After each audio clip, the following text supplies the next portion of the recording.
There's one, listen, everyone, one, all right, hang on a second. 5 people on Earth control all communications of the United States. And we got one of those 5 people this morning. And I am so excited because in October of 2016, she was our keynote speaker. And her speech was the homework gap. The homework gap, right?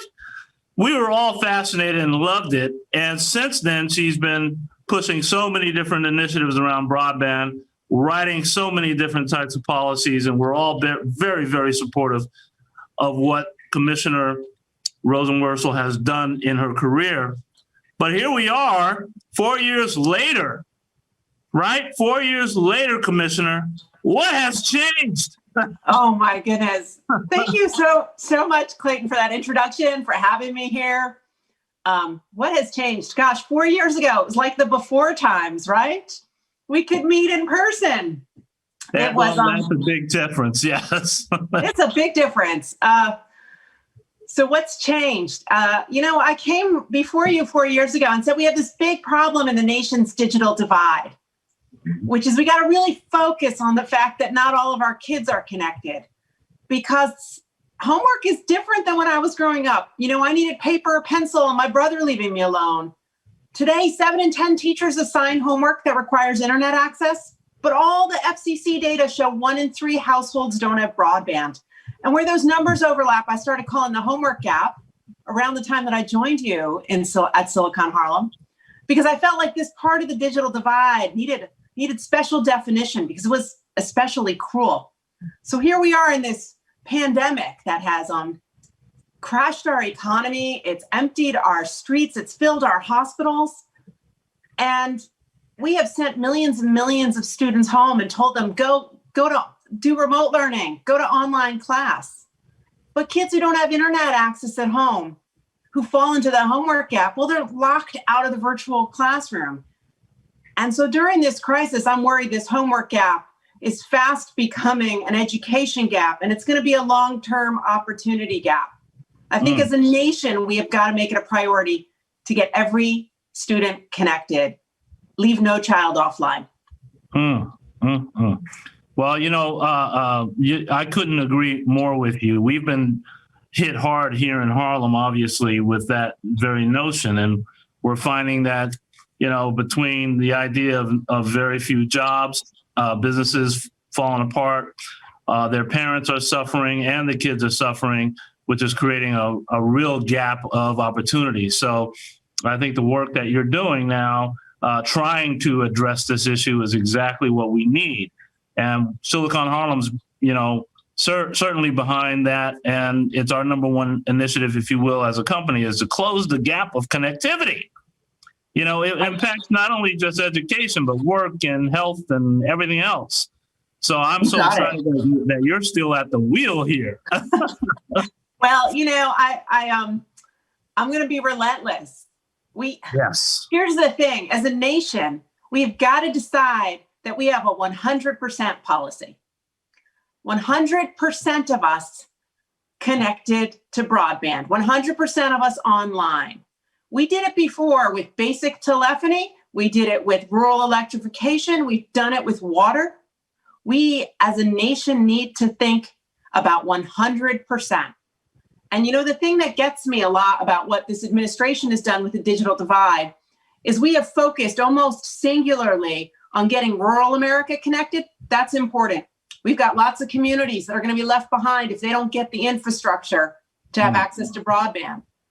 But there's another part of it, which is 3 to 4 times as many households in urban and suburban communities are not connected to the internet reliably and consistently. And to me, that's an important part of the digital divide, and we've got to solve that too. Well, let me ask you a question. What is the focus right now? I know yours, but overall, the FCC, what are you guys focused on given this pandemic? What are some of the things that are evolving as you see it? Well, in the early days of this pandemic, the agency came up with a program it called Keep America Connected. And the idea was this: we were going to see some job losses and some hardship. So what we were going to do was make sure that our nation's broadband companies would waive late fees and wouldn't shut consumers off. And to the extent they had private Wi-Fi available, they were going to make that available more publicly. These were, by the way, good things. And hundreds and hundreds of broadband providers across the country and wireless carriers and those that offer voice service signed up for it. Really good stuff. The problem is, here we are, 7 months, I've lost count. We're so many months in. And that commitment has fallen by the wayside. And what I'm worried about now, as we see more people lose their jobs, slip into poverty, that we're going to find these services are cut off. And broadband's no longer nice to have, it's need to have. Your kid needs it for school. There are a lot of jobs where you can keep working if you have it at home. And there are a lot of healthcare providers who want to see you online because it's safer, easier, and more cost effective. We got to figure out how they all stay connected, no matter what's happening in our world, what's happening in our communities. And so figuring out a way to keep those pledges moving and keep everyone connected is important. A lot of companies have made commitments on this, and frankly, they deserve a lot of our praise. But it's just exposed a much bigger problem, which is not everyone's online, and we're losing something in this country. I mean, our civic and commercial genius is bigger than the community that's connected right now. How do we expand it? How do we get to 100%? That's really at the top of my mind. I love that. We believe that too. We also believe it should not be the barrier of cost. That's something that we have noticed to be plaguing a lot of the low income areas, folks that are on fixed incomes, our seniors and others. And we believe that there will be a time, hopefully in our lifetime, where it is accessible to everyone. As you're saying, the 100% is absolutely going to only help all of us. There is no zero-sum game here. It actually helps all of us. So just looking at what some of the questions people are asking, by the way, I don't know if you're able to see some of the questions, but there's a lot of people very much interested in what you're talking about. What I'd like to ask is, when it comes to technology in and of itself and the notion of what we're trying to do with this particular summit, which is we went from last year talking about some really heavy duty tech stuff, quantum computing and spatial computing, like all over the place. And this year, and literally October of 2019, we put the theme together for 2020 to be advancing humanity. And boy, is it more appropriate than we ever thought it would be. So what does advancing humanity mean to you in the prism of communications and technology? It's interesting. I like your theme, advancing humanity, because I often find these discussions toggle between this techno-dystopianism and techno-optimism. Yeah. And the way that I see it is, look around. We've got problems to solve. We got communities that are having difficulty navigating the digital age. How do we use technology to solve those problems? Right. I want to be driven by the technology. I want to see it as a tool, and a tool that can be used to solve problems that affect us as communities. How do we make ourselves healthier? How do we anticipate wildfires before they start out west? How do we make sure every kid is connected? How do we make sure our traffic signals are a little more adaptable so people, when they're in their cars, when we go back to places and do more things indoors, can get where they need to go faster and waste less time commuting? I just feel like those things are near-term accessible when we think about using communications differently than just being phone-centric. Can we put sensors on a lot of infrastructure that we have? Can we make can we get more people connected? There's a lot of stuff we can solve. And to me, that's what advancing humanity means. It's not starting with technology. It's starting with what problems we have, what resources are constrained, and how technology can help us strengthen our communities. Well, I certainly love what you're saying. It aligns with what we believe here at Silicon Harlem. And I've had the good fortune to travel the entire world around the idea of smart cities, et cetera. And we don't typically use the term smart cities, right? We call it tech enabled. And the reason is exactly as you described. We're looking for ongoing efficiency. How do we make our cities more efficient? Our offices, our homes, et cetera. How do we make more livable, right? Like we're looking to enhance life. We're not looking to, that's just really important to me. Like, how do we use it to enhance our day-to-day life, and not just for some segment of a city, for everyone? It has to be inclusive. And, when we look at, New York City particularly, but, cities all around this country, we look at, and this may be FCC commissioner, I'm not saying for you to say anything like this, but I believe there's another divide coming, another digital divide. And if you and I can get together and say, hey, we know what the next digital divide is, perhaps we could actually preempt it, right? So it's exactly what we're talking about. I believe that right now, most digital divides are defined by two things, whether it's a cost issue or you don't know about it. That's what really creates this divide. And I believe that the next digital divide, because I know that's what the question everyone on this call would want to hear, Clayton, what are you talking about? The answer is the smart city, smart office, smart home, tech-enabled everything is coming on fast, and it's going to be the same two things. Do you know about it, and can you afford it? Mm-hmm. So I think we should think about how do we, at minimum, why I have this summit, why we do these meetups and conversations, is to make sure communities know what's coming, and second, we want to work with the industry to make sure that it's accessible. So that might be something to think about in some of the meetings that you'll have, moving forward, that we can avoid the next digital divide. Right. I completely agree with what you just said. Absolutely, from front to back. Okay, put me down on a certificate or something. But anyway, so anyway, on another note, what's happening with the current telecommunication infrastructure as it looks from rural, tribal lands, urban markets? How do you look at that these days? Well, I think that the digital divide has these two parts. We've got a deployment challenge and we've got an adoption challenge. And you don't solve it, you don't fix it unless you address both. With respect to deployment, the FCC's official statistics say that 18 million people in this country don't have access to broadband because the infrastructure is not there. They're largely in rural and remote areas. I think that 18 million wildly understates where service is and is not. There are other estimates out there that are 42 million. There are estimates that are even higher. And that's because the FCC uses this mapping methodology, which assumes that if there's a single subscriber in a census block, then we think that there's services available throughout. So it systematically overstates service. So I think we have a rural America problem that is acute, and we're going to need to look at what history delivered with the Rural Electrification Act and start building off of similar models to make sure remote communities are connected.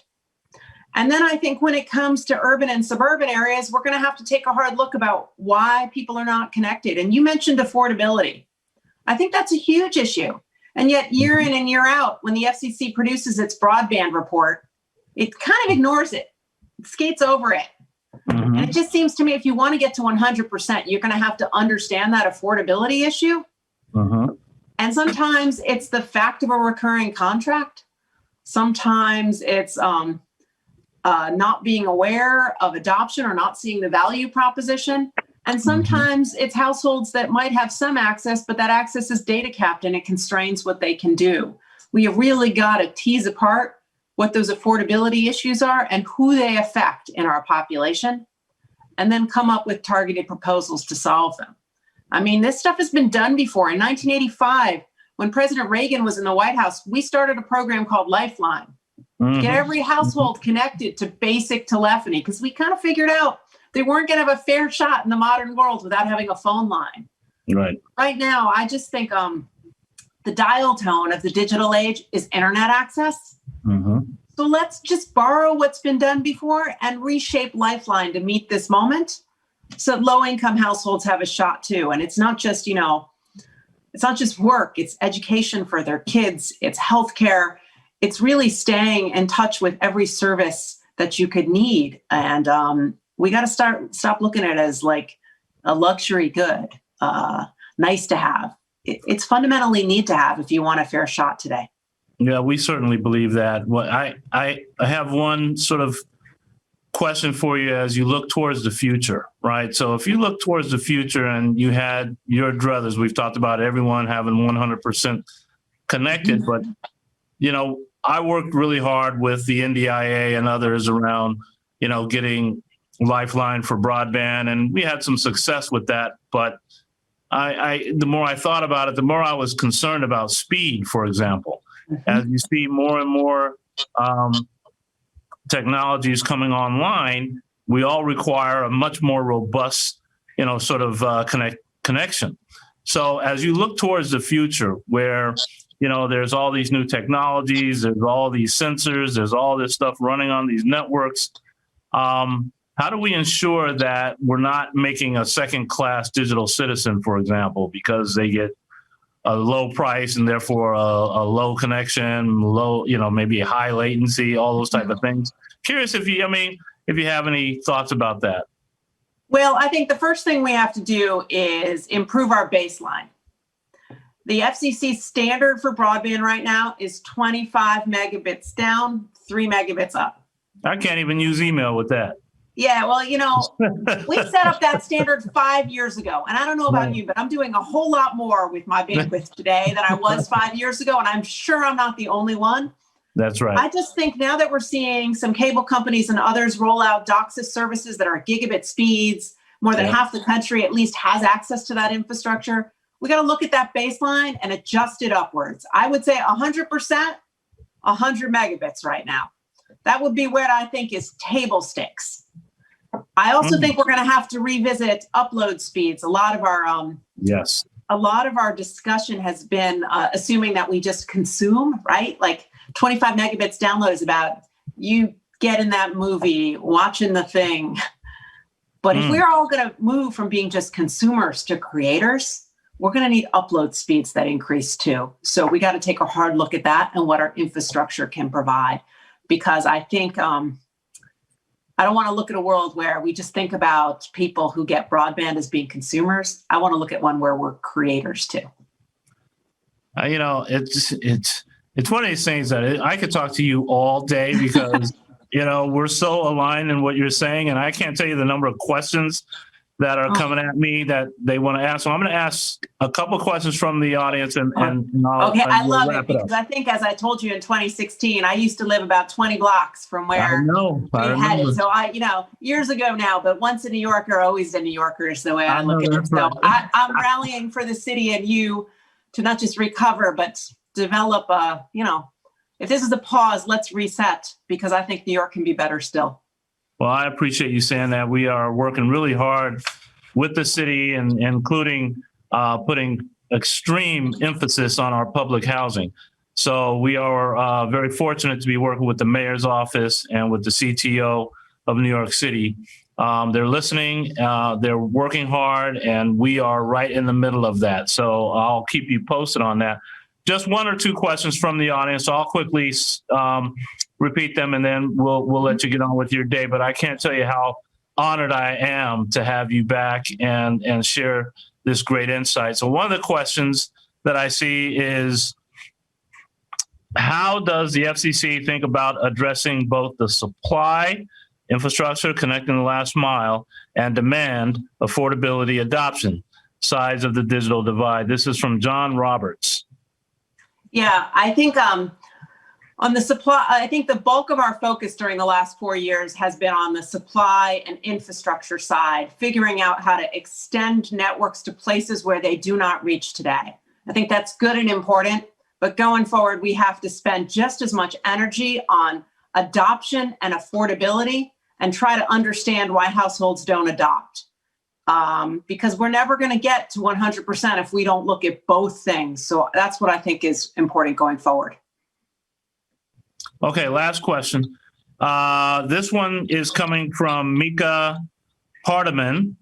And the question is, how do you see the potential in using fixed versus wireless connectivity and bringing people online going forward? Such a good question. I'm an optimist about new technologies coming in that are going to create more competition and opportunity for all of us. I think I caught the end of what Vin Cerf was saying. And it was kind of a neat summary because we started in a world where we only had DSL technologies, which was remaking our phone lines. Our cable infrastructure has changed and offers most households some really fast broadband. As we move from 4G to 5G, we're going to see much higher speeds and lower latencies, and the possibility of fixed wireless being a viable substitute. We're also seeing experimental technologies using millimeter wave spectrum, as well as new low Earth orbiting satellites. I wish it was all here now because I would love if everyone could benefit from it today. But I do have some confidence that it's going to be a more diverse and competitive world tomorrow. And I think that's going to be good for consumers, for innovation and competition. And I think fixed wireless is going to be a part of that. Brilliant, brilliant, brilliant. Can you hear me okay? So Absolutely. Quickly, any final words you want to give us? And I'm so happy you caught a little bit of Vince Cerf, the father of the internet. Really? Know, right? I mean, Yeah. come on. I know, but you made me go after him, which is intimidating. Oh, please. So here's the thing. I don't want us to come out of this crisis accepting that any student doesn't have access to the internet they need. So I want to make sure that you press local, state, and federal officials to end the homework gap. We should do this at national scale. There is no reason in the United States of America that kids should be sitting outside of a Taco Bell, like that picture that went viral, just to capture a Wi-Fi signal and go to class. We can do better. And that's not just in New York, it's all across the country. And I just would like to make it a national priority to close the homework gap. So you and I get together again, we don't even have to talk about it. That's my goal. That's my hope. I am absolutely behind you. I'd vote for you if I could. Wherever you're going, I'm right behind you. Thank you, all right, Commissioner Jessica Rosenworcel. Everyone give her a big hand. Thank you so much. There's, by the way, over 600 people have registered to see you, Commissioner. So thank you so much. It's an incredible impact that you're making. Thank you, Silicon Harlem. I really appreciate what you do. Go New York. Take care. Bye-bye. All right, bye.